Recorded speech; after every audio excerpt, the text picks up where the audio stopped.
Where you're from. Tell us where you're from, where you're calling in from. My name is Christina, and I am the founder of StellaFirma Strategies, and I'm going to be hosting today's panel. So usually we have a question of the day, but we really wanted to maximize the amount of time that we have with our panelists.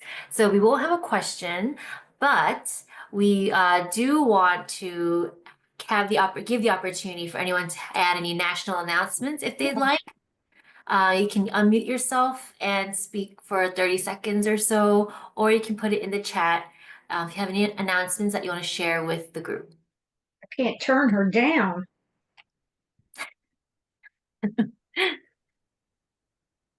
I can jump in. It's Elke. Oh, Elke, you muted yourself.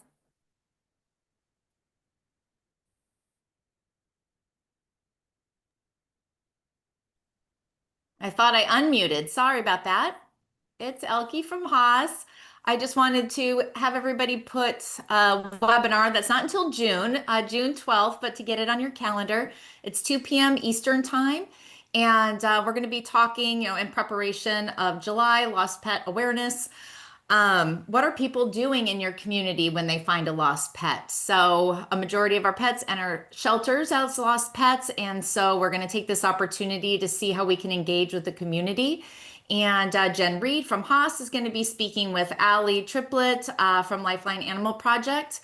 And we'll be talking about community behavior trends and what you can do to kind of get ahead of folks before they start bringing animals in. Well, as they continue to bring animals into your shelter. I'll put the link, the registration link in the chat. Thanks so much. So hi, just really quick. I'm Elizabeth with Community Cats Podcast, and we are thrilled to partner with the National Kitten Coalition for a one-of-a-kind virtual conference focused entirely on kitten care. So it's a 2-day event bringing together shelter staff, fosters, and kitten advocates to learn from top experts in the field. That's from socializing feral kittens to managing foster programs and launching innovative community initiatives. It is just $75 for full access, and that includes recordings and resources, and we hope you can join us.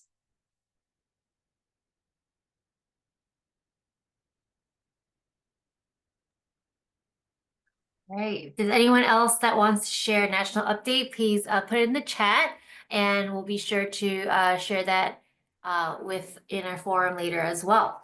So welcome again to everyone who is joining us. My name is Christina. I'll be your host today. And today's topic is entitled Hiring from Within the Community. So what do we mean by that? In my time in animal welfare, it's been really common that we look for very specific traits when we're looking for people to work in our shelters. And I came from the behavior background, so oftentimes we looking for people with advanced degrees, people who had shelter experience for years, and it was a quote entry-level job. So it's very difficult to hire. And oftentimes we found that people who didn't have those things were sometimes better or just brought a different diverse view that we just never thought about. And having the opportunity to think outside the box, hire from people who actually know the people in our community, I think is really important. So that's what today's panel is going to be about. We'll hear from 3 animal well-being professionals who work and live within their community and come from non-animal welfare related backgrounds. So I'm just going to quickly introduce those 3 speakers today, and you'll learn more about their career history as they start to speak and tell us their stories. First, we have Elsa Ramos. She's the bilingual adoption coordinator at Oakland Animal Services. We have Melissa Gomez.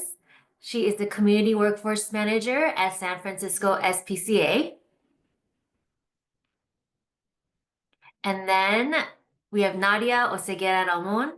She is the California Program Manager, California for All Animals at UC Davis Koret Shelter Medicine Program. So hello, everybody, and welcome in. Hi. All right, so I have a bunch of questions for you. And as we are talking, people in the audience, if you have questions, please put them in the chat and we will ask them to the panelists at the end of our conversation today.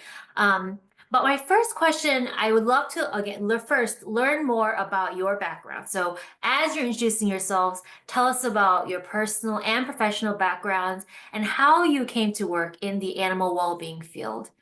And Elsa, if you don't mind kicking us off. Sure. Hi everyone. Happy to be here. Thanks for inviting me onto this panel. So I can tell you a little bit about my background. I'm pretty new to animal welfare. I was born and raised in the Mission District of San Francisco, which is a Latina immigrant community. And I myself grew up receiving all kinds of community support from nonprofits, youth programs, education programs, having mentors within the community. And that really influenced a lot of my career now. In college, I did a lot of immigrant rights organizing. And when I returned back to San Francisco, I knew that I wanted to continue working in my community. So for many years, I worked in education with children and teenagers and their families, creating mentorship programs, outdoor education programs, after school programs, things like that. And I think one of the things that I really valued from that work was building partnerships and collaborating with different schools and other organizations, all to help the young people. So when I made the shift into animal welfare less than a year ago, I saw this listing. My position is funded by Cal for All Animals, and it was for a bilingual adoption coordinator. And to me, it just made a lot of sense. This position is to help address and remove some of the barriers that non-English speakers face when they're accessing services at the shelter, specifically adoption, but all services. So, yeah, I was very excited about the position. I have been, I'll talk about this more a little later on, but starting a lot of new programs and initiatives to help bring in more Spanish speakers and hope eventually more Chinese speakers, mom speakers. I only speak Spanish, so I can only start there, but there's lots of goals for the future. And I don't know if we're going to be talking later more about what we do, but that's just kind of my background and how I ended up at this position. And it's been really great and very exciting new work that's happening at Oakland Animal Services. That's where I am. But yeah, I'll keep it short. I'll pass it on to the next person who wants to share. Okay, I was like, oh, let me really quickly. Thank you everyone for having me. I'm really excited to be here and keep having these conversations about community and the communities we work in. Yeah, my name is Melissa Gomez. I'm the community workforce manager at SPCA. I've been with SPCA for a little over a year now. So thank you, Christina, for calling me an expert. I don't I don't consider myself an expert yet, but definitely really passionate about what I do. My background, I also grew up in the Mission District and Excelsior District. Fun fact, me and Elsa have worked at the same organization at different times, but same organization, dealing with immigrant rights and housing rights. So that is my previous background, working with the Mission District community and Excelsior community, as well as Hunters Point. And those are actually the communities that I am working in now, with the Community Ambassador Program, which is a program where we go door to door and provide certain services to people in their homes for their pets. Let me rewind a little bit. Again, housing rights, immigrant rights, background, and also background with working with high schools, developing some programs for youth, and also working with coordination of families, language access. And yeah, for what I do now, again, Community Ambassador Program is one of the programs we run in San Francisco. We also have it in the Central Valley, Fresno, Tulare, Stockton. I'm like, where else? Yeah. And we, again, provide door-to-door services to all these communities. I also manage the COMET program, which is community medicine education training program at SFSPCA, which is a program created for folks who are interested in vet care, maybe interested, don't know what they want to do career-wise. We put them through an internship at SFSPCA, and at the end they have an opportunity to apply for a permanent position at SFSPCA. And we work with local organizations to help recruit from their client base and further diversify our workforce at SFSPCA. And yeah, I think I'm very passionate about diversifying the workforce, especially when it comes to animal welfare. But yeah, I'm very excited to be here and have this conversation. I'll pass it on to Nadia. Thank you. I'm also excited to be here as a panelist. I'm usually hosting these calls. Yeah, so I'm Nadia Oseguera-Ramon. I first joined animal welfare as a volunteer, helping kittens and cats in my community. Admittedly, I never even thought about working in animal welfare. I never dreamed about it as a kid, even though I grew up with what some would consider a high intake community. I did grow up with free roaming animals, but I thought the only options to work with animals was to be a vet or to be an ACO, and I didn't want to do either of those. So I took sort of like the long way to get to where I am. I started working when I was 16, so I worked a lot in retail and customer care. Certainly at the time, I couldn't appreciate all of the skills that I was developing in terms of like communication and problem solving. And then after working in so many different retail and customer care places, I wanted to go back to college when I was about 24 so that I could find my passion. And I started pursuing a degree in psychology. At the same time, I was working with students enrolled in special education. And I think being in that situation where, like, on one hand, I was working alongside adults who were essentially writing off kids just because they behave differently or learn differently. And then I was going to this institution, UCLA, that's all about research and education. And so I couldn't help but see like myself in the young kids that were being written off or disenfranchised at such a young age. And then seeing how like it took me so long to even get to a community college and then transfer out of a community college. And so it all came together for me through that experience of the interconnectedness of everything in every aspect of our society, every aspect of our lives. There's an interconnectedness with systems that are aimed at oppressing some and benefiting others. And so when I finally started in animal welfare, I actually was just taking on a temporary position as a foster coordinator at my local shelter. And I very quickly learned that animal welfare was actually not about animals, and it was about people who are connected to the animals. And so I thought, okay, like I have all like the customer service experience, I have the perspective of like there are these systems that might seem like they're out of our control, but animal welfare does not exist outside of these systems. And so I could apply the same lens that I would apply to education, to my own life, into this field. And so for me, now working at UC Davis through the California for All Animals program, it's impossible for me to exist in this space without bringing forward that lens of everything is connected and it all goes back to systems. So I'm excited to be able to talk about what that looks like in recruiting and in working with communities. I could talk about this for hours, but I'll stop there. Thank you, everybody, and thank you for telling us about a little bit about your background. Nadia, you mentioned that animal welfare is not really about animals, it's about the humans that are connected to these animals, and that is so true. And in my experience in animal welfare, it's not something that I've really heard over and over again until very recently.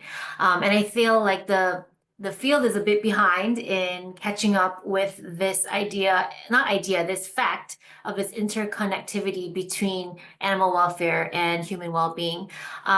So now as organizations are getting more in touch with this concept, what steps do you guys recommend that organizations can take to ensure that their staff is reflective of the communities that they serve? Because a lot of times I see animal shelters that are physically based in communities that are predominantly maybe Black or brown, and the staff is not. And so what can an organization do to change that? And why is it crucial that community members see themselves in a place like an animal shelter or a veterinary clinic or a rescue? Melissa, I'll ask you to go first. Yeah, of course. Thank you for the question. I think it's a really important question. I think one of the first things I think about when I think about just an organization that needs to have this conversation is acknowledging that gap and acknowledging the whiteness in the space. I think some people may think about animal welfare and think of it as a very diverse because it is women dominated, but we really have to acknowledge that it's white women dominated and not Black and brown women dominated, right? So we really want to focus on that type of diversity, especially when we're serving Black and brown communities. And these conversations are not just like a one-off conversation. Let's have one in an all-staff meeting. It's a continuation of conversations in every meeting and every one-on-one you're talking to someone. I think these conversations just need to happen and just continue. Again, it's not a one-off conversation. I think another one is as an organization looking at hiring practices. How are we hiring? Are we taking in consideration certain things that we have not in the past? Where are we recruiting from? Are we just using things like Indeed, LinkedIn, even social media as a recruitment platform to get people from the community? If that's how we're looking at it, we're not really gonna find those community members to work at these organizations. So really organizationally look at our recruitment practices, maybe look at our job descriptions. I think, Christina, you mentioned in the beginning, I forgot what you mentioned, but you mentioned something about what specifically we're looking at when we're trying to hire, but maybe taking consideration someone who doesn't have the whole experience but has some, and asking ourselves why they don't have that experience. And it's probably because of the lack of opportunities in their community for that position. So we really want to be able to kind of reflect back on what we're asking from people, especially when they're coming from these communities.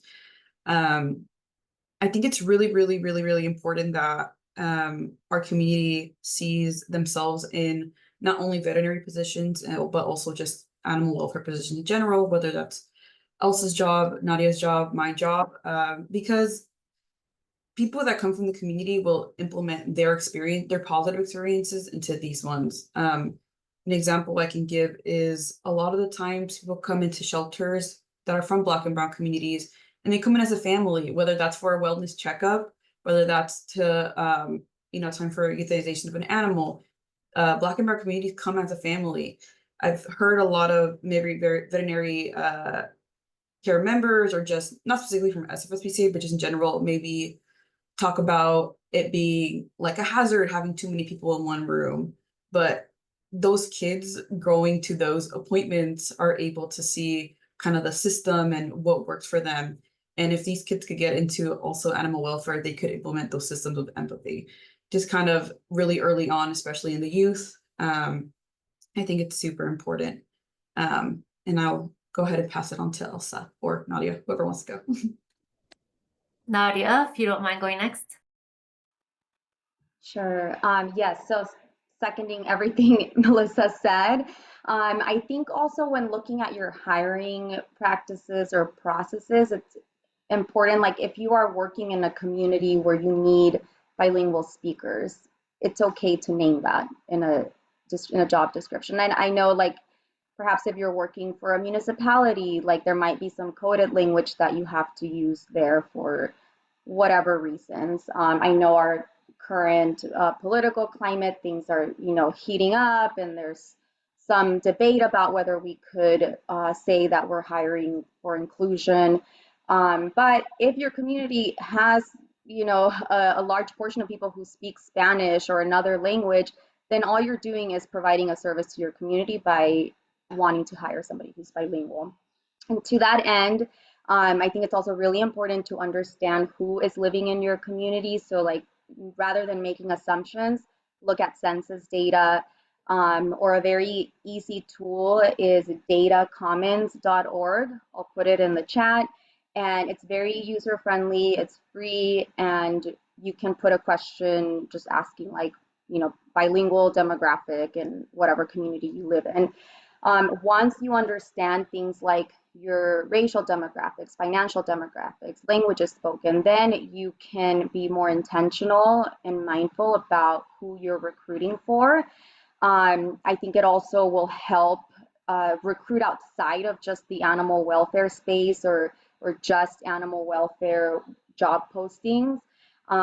Looking at places like colleges, high schools, community centers, so places where there's going to already be communities existing. And so for me, the primary reason why people need to see themselves in a shelter and really any space in our society is because, one, the shelter is part of the community. So we have to remember that it is already there. If it's a municipality, even more so, because it means that it's owned by the city where folks are living in.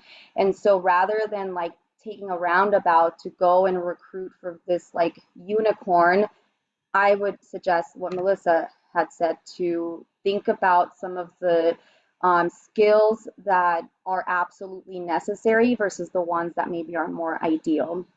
The other thing I want to say about having people who look like us when we're showing up to these spaces is, again, because of a lot of the punishment and violence that primarily marginalized communities are experiencing. So showing up to a shelter where maybe you want to reclaim your pet or adopt a new pet or pay for your pet's license, and being met with somebody who doesn't speak your language or somebody who's asking you for all kinds of documentation without you understanding why, can be very scary and isolating. Whereas if you have somebody who looks like you or speaks the same language as you, it immediately creates a sense of safety. That affinity with somebody else will automatically make that client's walls come down a little bit so that they will feel more comfortable. Yeah, so I'll leave it at that because I'm sure, Elsa, you have tons to share too. I mean, yeah, I just agree with so many of the things you said. I can share a personal story too, which is that growing up going to shelters in San Francisco in the Bay Area, it was there wasn't Spanish speakers. They were mostly white folks, and I would go in with my family. I would be the translator for my mom and my family members, and I think automatically I knew this is not a space for us. It's a space that we have to work extra hard to access and to, get services from. So, I mean, I think that keeps a lot of people away in the first place. So now being at a shelter, I mean, you could just see people's faces just relax when they see someone like me and our Spanish speaking volunteers, and they know that they can not just get the whatever they think that they need, but they can also ask more questions, ask how they can get involved, just talk to you a bit more than just, oh, I'm here to do this and I'm leaving because I'm not really welcome here fully. I really agree with what you both said about hiring practices. I mean, my position had bilingual in the title, and so I knew that it was something that I could fit into, whether or not I knew, um, or whether or not I had tons of experience in animal welfare. Um, I have had experience working with animals, but not in this capacity. So I knew that there was other skills that I could bring in that would match to what the needs were. That's my recommendation as well, is to make it very as explicit as you can, that you are encouraging people from marginalized communities to apply to these roles. And I also agree with the extending the reach of these job listings. So going to local job fairs, going to post them at your public libraries, at colleges, like Nadia said. I found out about this one through a social media post that a friend shared. So, it wasn't where I was already looking for work, but it somehow was able to find it through other ways. But yeah, I agree with what you both said. Really great recommendations. Thank you. So next question, you all are Latina and have a very strong connection to the Latina communities through your work. Can you tell us about some of the ways that your lived experience as Latina people enables you to build and maintain trust with Latina pet owners? Elsa, I'm going to ask you to go first, and then Nadia, and then Melissa. Yeah, just being in this role, I think so much about my own experience at shelters and being a pet owner throughout the years. Um, I mean, for me, I've always worked in Black and Brown communities. So I feel very comfortable in that space already. And so I'm just bringing what I have had as an experience to reach out to, like, even though I'm not from Oakland, I feel pretty comfortable in finding where I can go to reach out to people to get more involved. So for example, one of the programs that was started with this position is we partnered with Oakland Public Libraries to bring adoptable animals to be adopted for free at different branches, specifically branches with high numbers of Spanish speakers. Um, because I know that there's a lot of institutions that don't feel safe, that don't feel accessible, that are either going to be too expensive or not going to speak our language. So one of my first goals was to get animals to the community instead of having to ask people to come in more to the shelter. And that's just from my own lived experience. Like I would much rather have adopted a pet from my after school program or my church growing up than going to a shelter where I see the prices are really high, no one's speaking Spanish, and I can't ask questions about these pets. Um, so that was something that's been pretty successful so far. And then we're hoping to host adoption events at churches as well, and at the flea market because that's where we also grew up getting our animals from is the flea market. That's just where people would bring puppies and kittens and birds to sell. Um, so hopefully we can reach out to those spaces where people are already trying to go to access services and bring it out to folks there. And we've seen too that we did a tabling event at the Dia de los Muertos festival here in Oakland, and the need was just so high, and it just seems that we haven't had targeted outreach to Spanish speakers before. So it's not that people don't want to get involved. It's not that people don't have pets and need these services. It's that no one has gone out to this community and said, how can we help you? How can we connect you more with what we do here?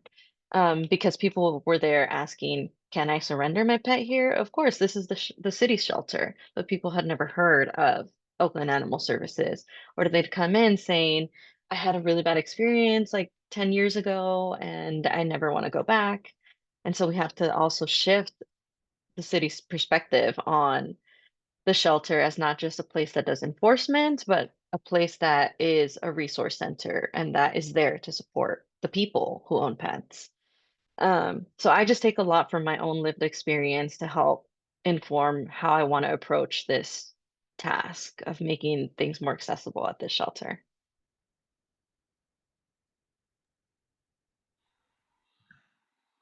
Yeah, that's great, Elsa. And as you were speaking, I was also thinking that some of the practices that we have names for in animal welfare and we celebrate, we will condemn in other cultures. So like rehoming of animals, like that's something that happens.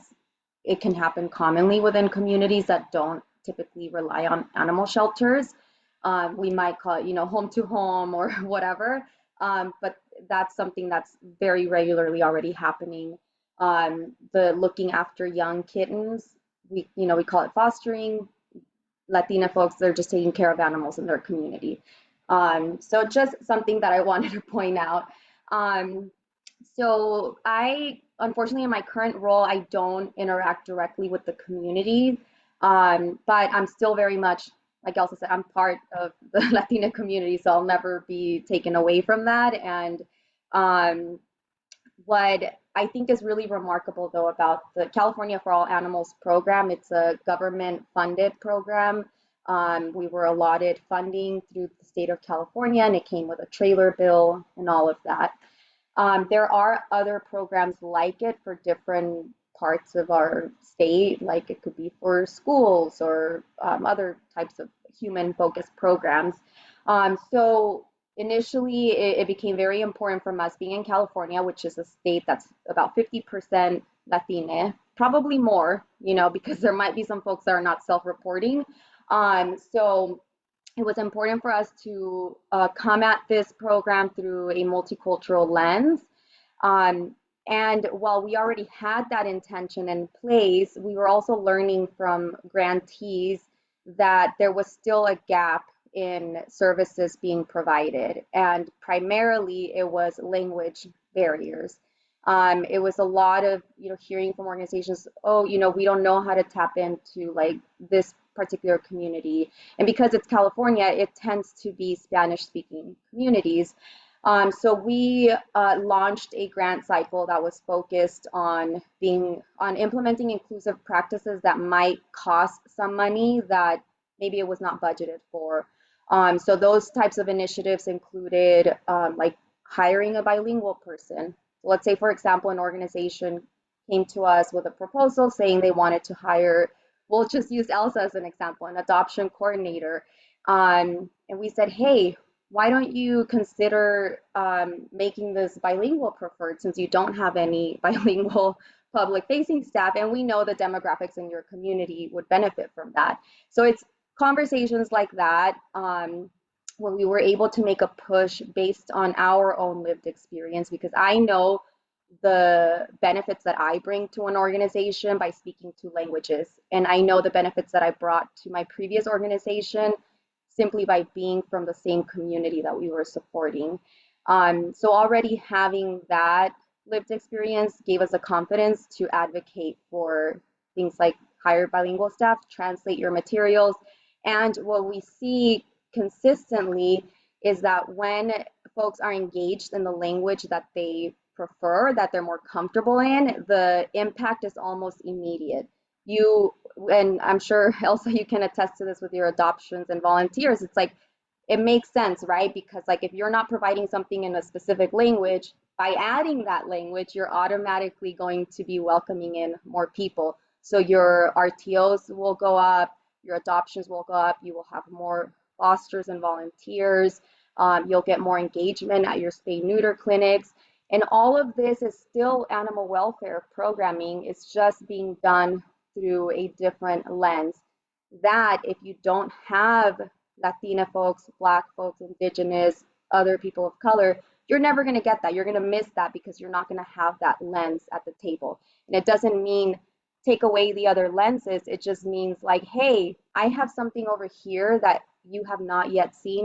Take a look and see how it works for yourself. So to that end, I also want to mention from my own lived experience of engaging with places like an animal shelter or just any type of agency where I had to translate for my parents or my mom primarily.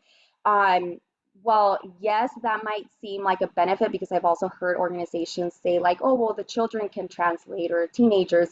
I would actually discourage folks from seeing that as like a replacement or a substitute for a grown adult receiving services in their own language.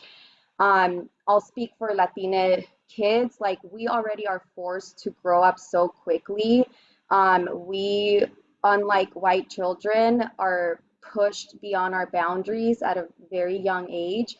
And by putting us in these situations where we have to translate an adult conversation, it's actually like when you get older, you look back and you see the kids in your life and you're like, my God, I should have never been a part of that conversation. I should have never been part of, whatever potential eviction conversation or a doctor's appointment or going to an animal shelter, whatever the case is, like, sure, you can come along as part of the family, but a child should not be facilitating those conversations. And when I say children, I mean teenagers as well.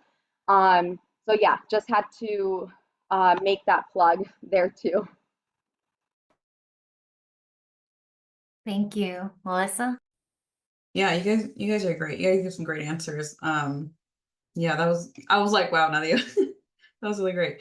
In terms of my own lived experience, I think my own lived experience, I think I have a lot of it when it comes to owning pets. I think like a lot of Latino families, we for some reason, not for some reason, for a really good reason, for whatever reason, we tend to end up with animals from wherever. I grew up having lots of cats, lots of dogs. My mom's Chihuahua just turned 17 last month. And she probably went most of her life not being vaccinated.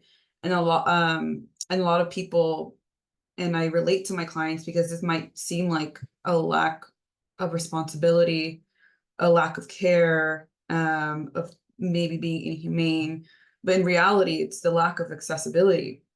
And that same, situation, I see it in the clients, in the communities, and all of these communities. And when we come talk to them, we see a lot of almost hesitancy and just like maybe like a lot of shame when it comes to them not wanting to be straightforward that their animals never been vaccinated and their animals 5 years old. So we really want to have these conversations with our community without any judgment, because there isn't any at the end of the day.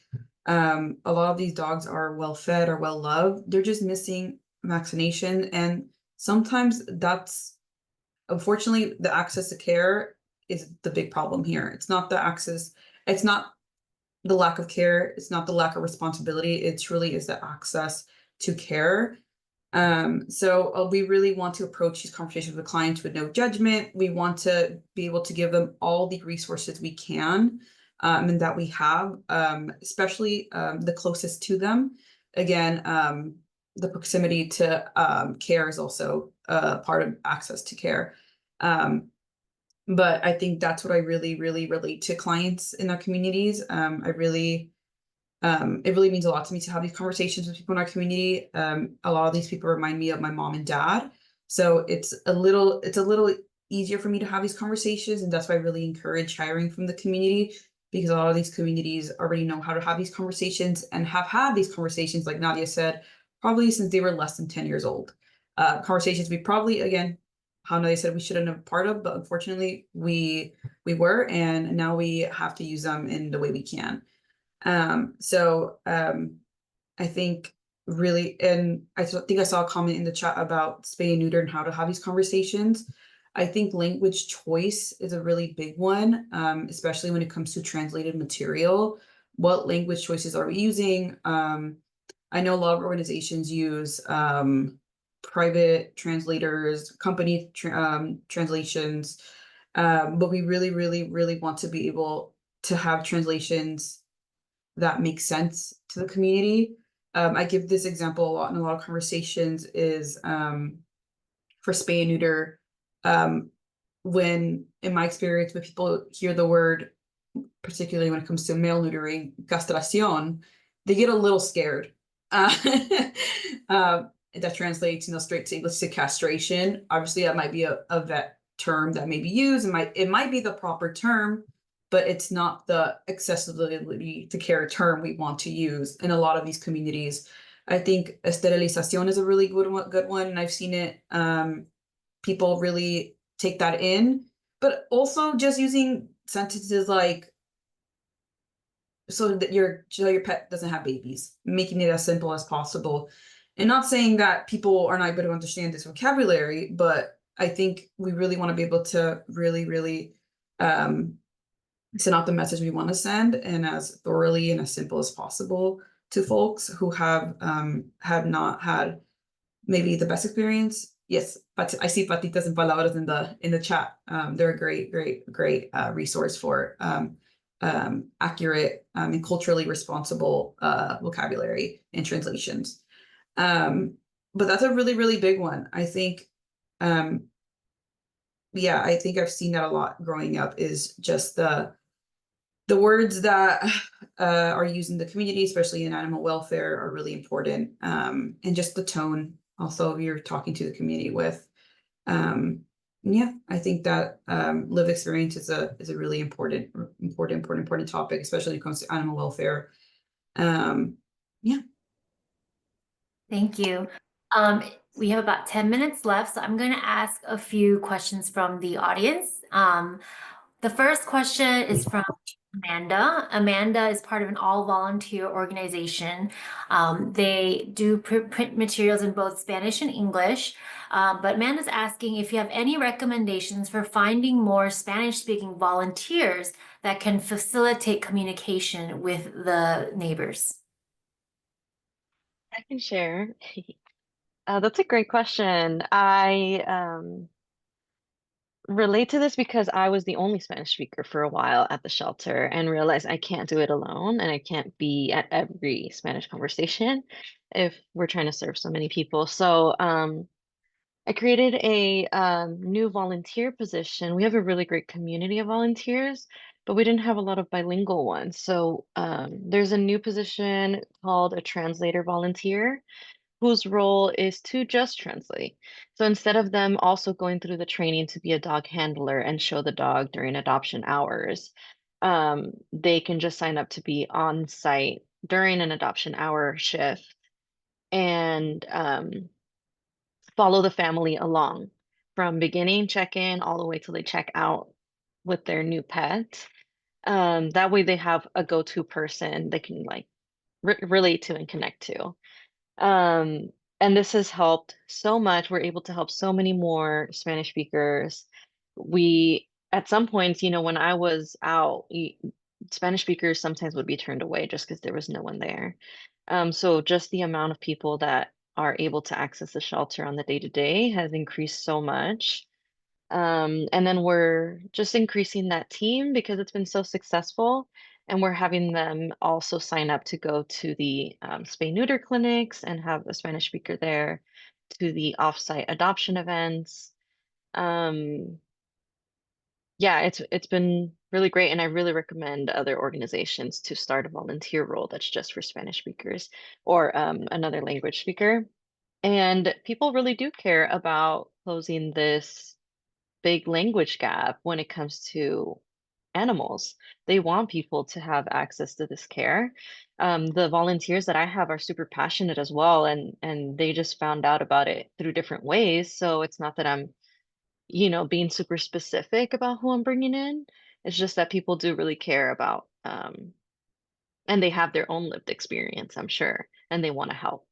So that's my recommendation, is to recruit more bilingual volunteers to help out. Thank you. Yeah, I think it's great idea to have something very specific. I'm looking for a specific skills. And I love that you have a translator, because we all know how long it takes to become a volunteer animal handler at an animal shelter. Okay, the next question is from Lori, which I think is a really applicable question. Do you think people will be turned off if we use Google Translate? And I think, Melissa, you kind of started touching upon this, but if anyone wants to address that. Yes. I think that it's a good tool to have, especially if your organization isn't in the space maybe financially to hire at the moment translator or anything like that. I think it's a good tool, and I think a lot of people use it in good efforts to communicate with people. I do think, however, Google Translate is really the translations that get lost, again in translation, get lost in that conversation when you're trying to translate it to Spanish, to Mandarin, Tagalog. I think we're, with using Google Translate, we're really missing an opportunity to connect with community and effectively connect with community. Not only communicate, again, we really want to connect with people. So I think that it's a good effort, but I do think if you have the means to, I think an actual person who their native language is Spanish is really, really important, and it's nothing compared to Google Translate, especially when we're not only looking to give people our resources, but also connect with them, because at the end of the day, it's really about people. Thank you.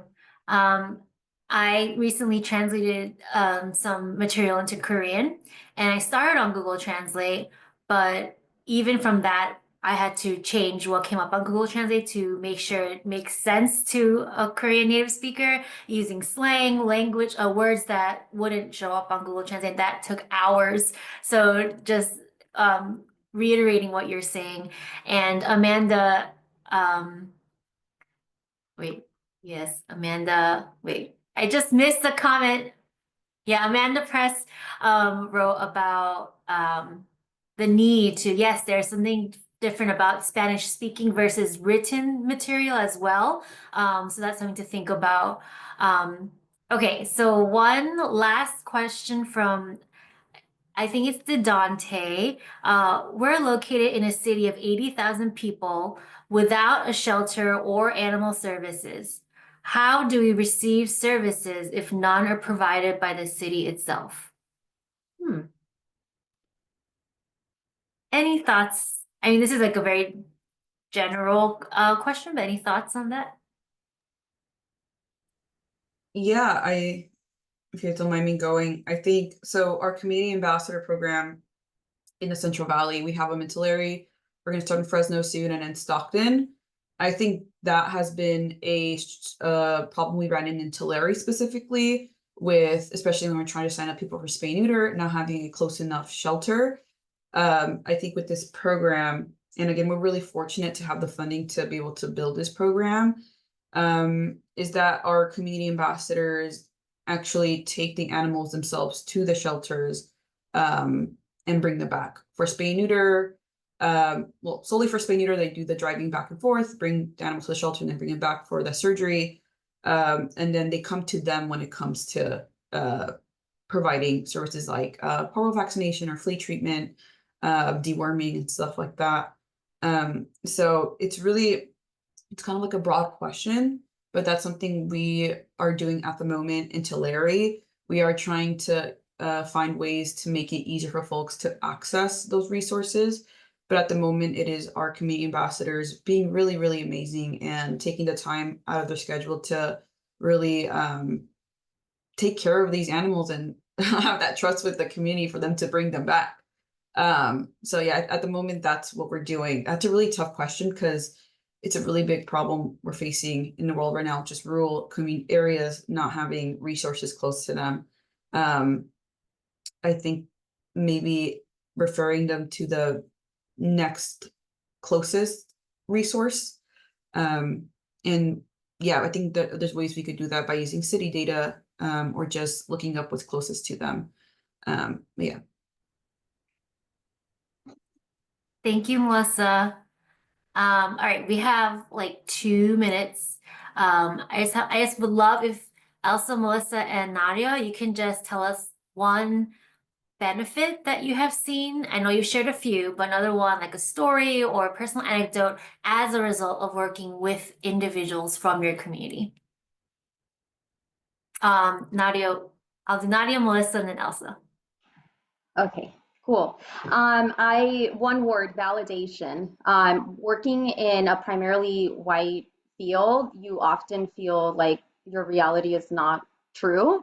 So for example, I know firsthand that my community is strong. We take care of each other, including the animals that live in our community. Even if it doesn't belong to anybody, that's part of our community. So working in a space where I was now in animal welfare on the other side of the counter, so to speak, and seeing people coming in, showing care and concern for the animals in their community. But like Melissa said, it's just that they didn't have the resources to TNR their community cats. To me, that was validation that all of the other narratives of like, Latinos don't, it's their culture, that's why they don't take care of animals or they take care of them differently, which by the way, is coded racist language. But seeing it happen, seeing the metrics behind it, seeing that people really do want to adopt, they want to foster, they want their animals back, they want to alter them, it was validation. So that's the benefit. And that propels me to keep going forward.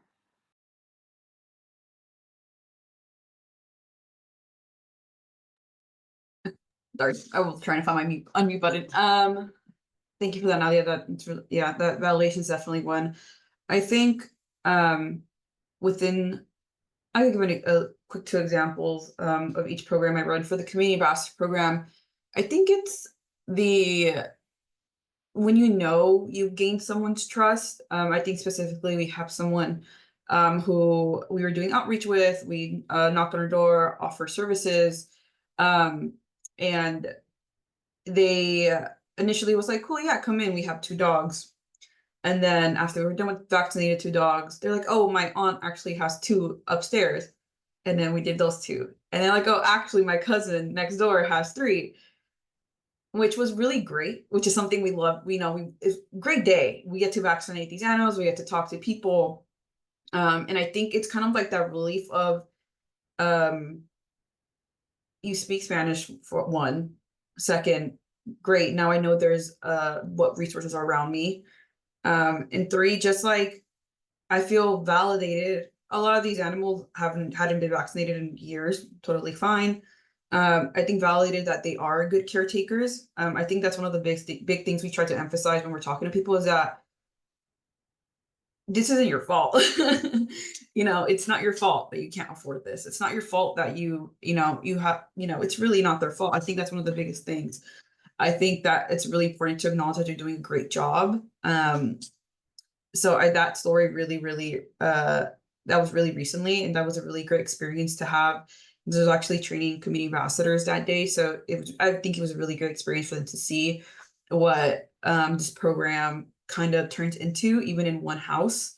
The Latinx community is really all connected, even if they're not related, even in one building. So that's really great to have. They would not let us leave without giving us a bag of lemons and oranges. So that was really beautiful, and that has happened to us a couple times. It just really speaks to the community and the how grateful they are to find out about these services that they haven't been exposed to by the city, by this country, and haven't really been offered and historically have been ignored about their needs and their pets' needs. So that's really great. I think with the comment program, again, it is an internship program that focuses on really developing the interns into animal welfare workers, whether that's vets, whether that's an animal care associate, whether that's working in adoptions. I think we have a really good track record at graduating and also hiring. I wasn't a part of the first cohort, so I can't take responsibility for that, but 2 interns from the first cohort just got accepted into vet school, both of them being POC, both of them really being passionate about animal welfare and having their own lived experiences. I think that's really a great one. And honestly, the internship is something I wish I had when I was in high school, and I wanted to be a veterinarian, but couldn't afford it.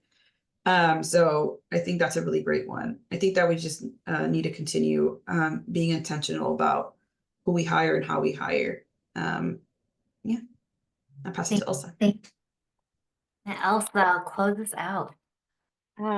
Just keeping it short. What do I say?